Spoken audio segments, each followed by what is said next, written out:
She was only 20 when she stepped into the glittering world of the king of rock and roll, wide-eyed, in love, and completely unprepared for what lurked behind Graceland's grand gates. At first, it felt like a dream, jewels, poetry, and whispered promises, but behind the velvet curtains, the fairy tale twisted into something darker. There were nights shattered by gunfire, mornings clouded by fear, and one final harrowing discovery that would haunt her forever. And just when you think her story ends, what happened after his death will leave you speechless. Keep watching, because the truth hasn't fully been told, until now. It all began with a late-night phone call, an invitation that would change Ginger Alden's life forever. At just 20 years old, Ginger was living quietly with her parents in Memphis when her sister, the reigning Miss Tennessee, received an unexpected summons from none other than Elvis Presley himself. What started as a casual visit to Graceland quickly turned surreal. Ginger, curious but cautious, stepped into the sprawling estate, unaware that she was walking straight into the heart of a legend's hidden world. When Elvis finally emerged that night, hours after they had arrived, Ginger was instantly struck by more than just his fame. There was an almost magnetic calm in his presence, soft-spoken, intense, and oddly spiritual. He read aloud from The Prophet by Khalil Gibran, weaving ideas of fate and soulmates into the quiet corners of their first conversation. There were no flashing cameras or crowds, just candlelit words, a hushed voice, and the weight of a man who carried the burden of worship and loneliness in equal measure. As the days passed, the courtship escalated into a dizzying whirlwind of grandeur. Elvis didn't just flirt, he dazzled. Designer gowns, diamond rings, a brand new Lincoln parked in her driveway. Each gift more extravagant than the last. Yet beneath the glitter, there was an unmistakable yearning for connection. He wasn't showing off for the world. He was trying to hold on to something or someone with everything he had. The gifts weren't just symbols of wealth. They were anchors in a storm he couldn't name. But even in this fantasy, there were rules. Ginger's world with Elvis was soon confined almost entirely to the upstairs of Graceland, a place few were allowed to enter. It was a private kingdom within the kingdom, where time blurred and the outside world disappeared. Downstairs might have been for guests, but upstairs was his reality. And as Ginger spent more nights behind those closed doors, she began to realize that love, when wrapped in luxury and silence, could also feel like a gilded cage. What she didn't know then was just how far the walls of that cage would stretch, or how heavy the silence would become. As their relationship deepened, Ginger's world slowly shrank to the upper floor of Graceland, a place few ever saw, and even fewer truly understood. It was more than just a living space. It was a fortress of habit and secrecy. The stairs leading up became a threshold to a parallel life, one sealed off from the outside world. There, in the soft-lit rooms filled with velvet, gold trim, and the scent of cologne, Ginger became part of a routine that never changed. The outside world faded, replaced by whispers, dim hallways, and the constant presence of a man who ruled his kingdom from behind closed doors. Elvis, for all his fame and magnetism, had no need for suits or stage attire within those walls. Most days, he drifted between rooms in silk pajamas or occasionally a lavishly jeweled robe. Even when he had to leave the house, he'd often slip a jumpsuit over his pajamas, cinched with a wide belt to hold one of his many guns. It was as if time stopped upstairs. There were no clocks, no mornings or nights, just an endless drift between sleep, conversations, and moments that felt both intimate and surreal. Ginger never once saw him eat at a dining table. Instead, trays were brought to their bedside, filled with comfort food and indulgences, consumed quietly under the soft hum of a bedroom TV. Spirituality filled the air almost as much as the music. Their nights were often spent with Elvis reading aloud from books on numerology, Eastern mysticism, or philosophy. He searched for meaning in everything, dates, dreams, even Ginger's name, and spoke of fate as if it were a living thing sitting in the room with them. At first it seemed enchanting, even poetic, but soon the weight of his focus became something else entirely. His attention turned possessive. The readings weren't just shared moments. They were tests of devotion. Every word, every page seemed to demand her undivided attention. As the days blurred together, Ginger began to sense the tightening grip. If she looked away too long, if she questioned too much, the atmosphere shifted. His voice, once gentle, grew sharp. What began as romantic intensity slowly transformed into emotional territory she didn't yet know how to navigate. In his world, love wasn't just affection. It was dominance wrapped in velvet and diamonds. She was expected to be present, always attentive, always agreeable. And yet, even in those moments, she couldn't fully understand what lay ahead, how deeply that control would root itself into their lives. The glamour of Graceland's upper floor concealed something far more volatile. Behind the ornate drapes and velvet-lined walls, nights could be pierced by sudden, deafening gunshots. One evening, a loud bang jolted Ginger awake.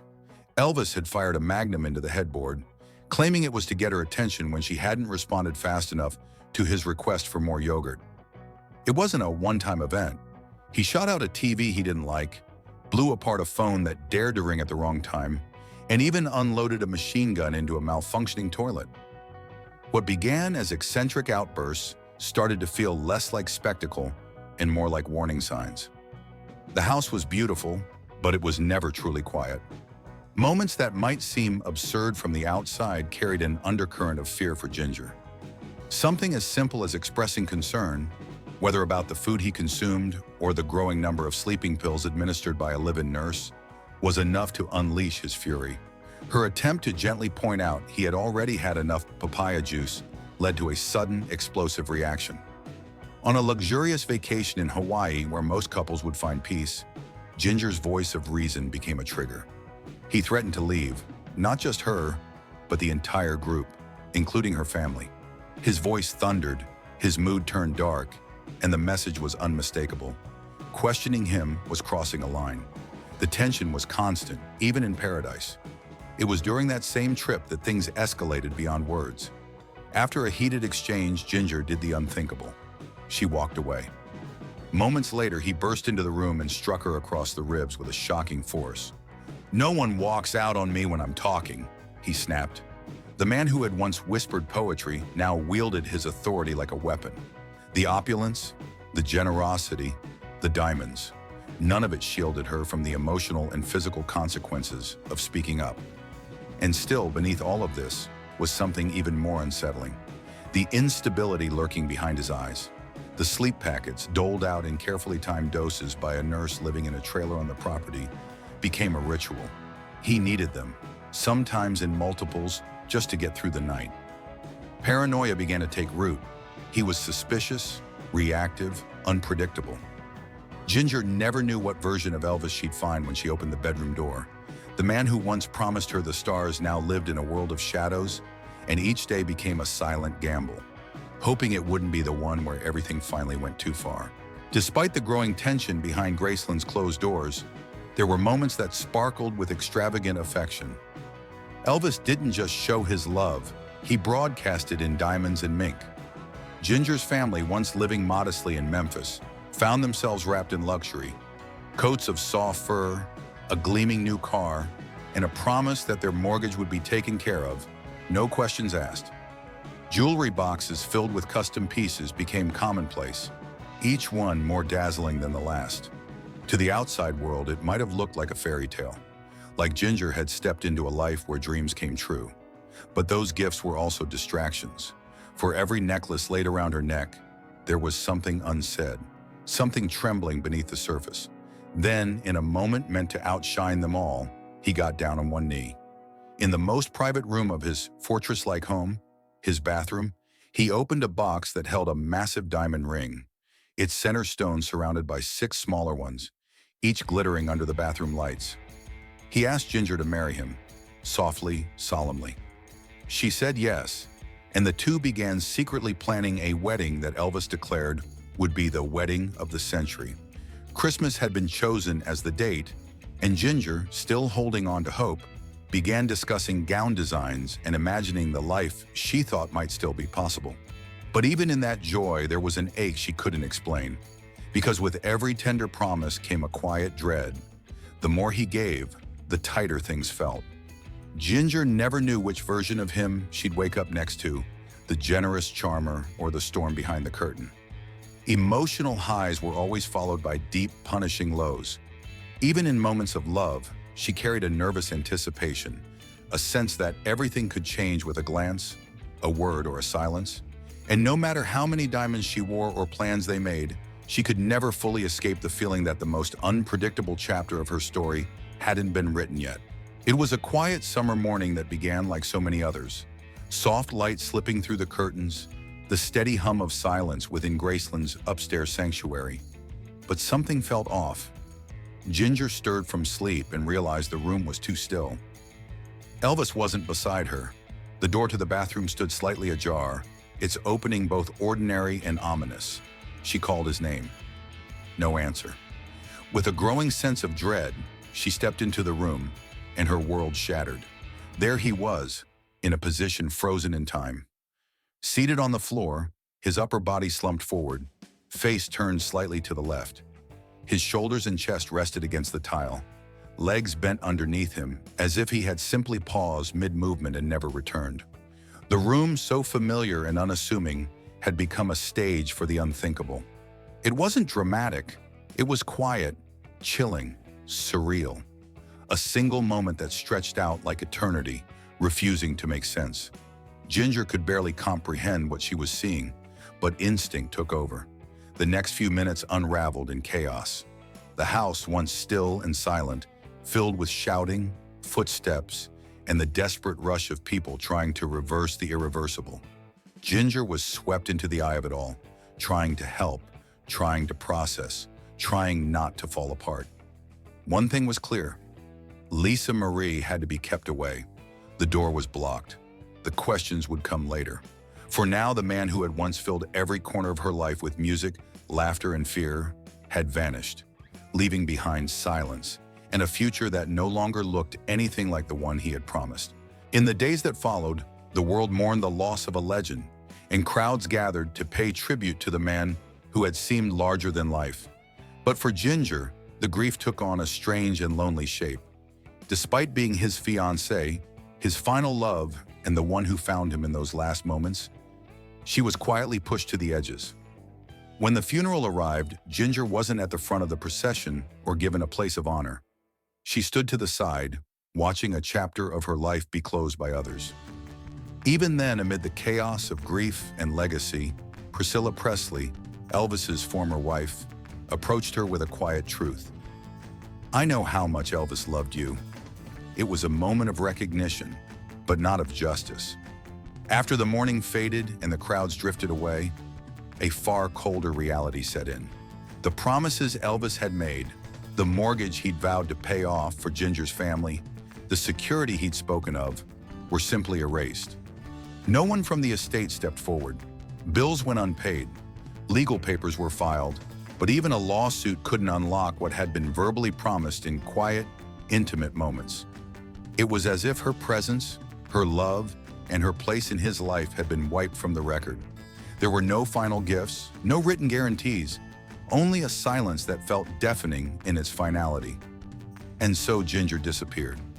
She stepped back from the spotlight, from interviews, from speculation.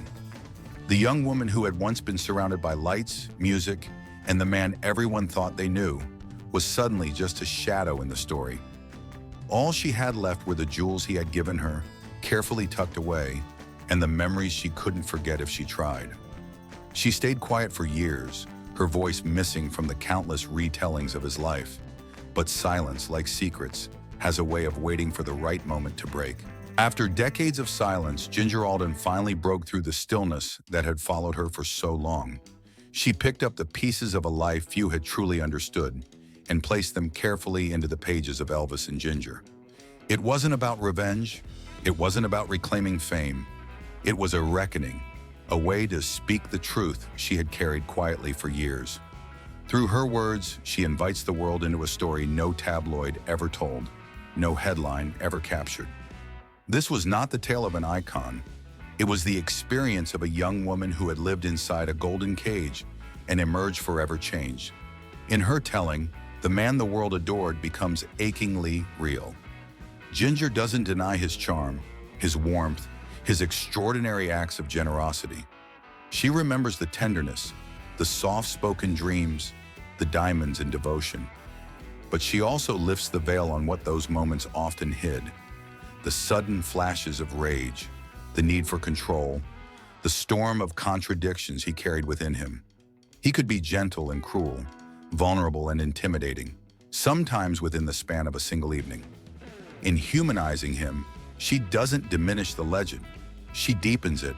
She gives him dimension. And in doing so, she also reclaims her own voice. The story she tells isn't polished or perfect, but it is true. Through the heartbreak and glitter, the isolation and intimacy, Ginger finally reaches a kind of peace, not just with what happened, but with who she became because of it. It's a portrait painted in emotion, not nostalgia. Her book isn't just about Elvis. It's about survival, silence, and the price of loving someone the whole world believes they know. Because behind the fame, she did see the man. But the cost of that insight, it was almost too much to bear. If this story moved you or gave you a new perspective, we'd love to hear your thoughts. Do you see Elvis differently now? What do you think about Ginger's long silence and what she finally chose to reveal? Drop your opinions in the comments below. We read everyone.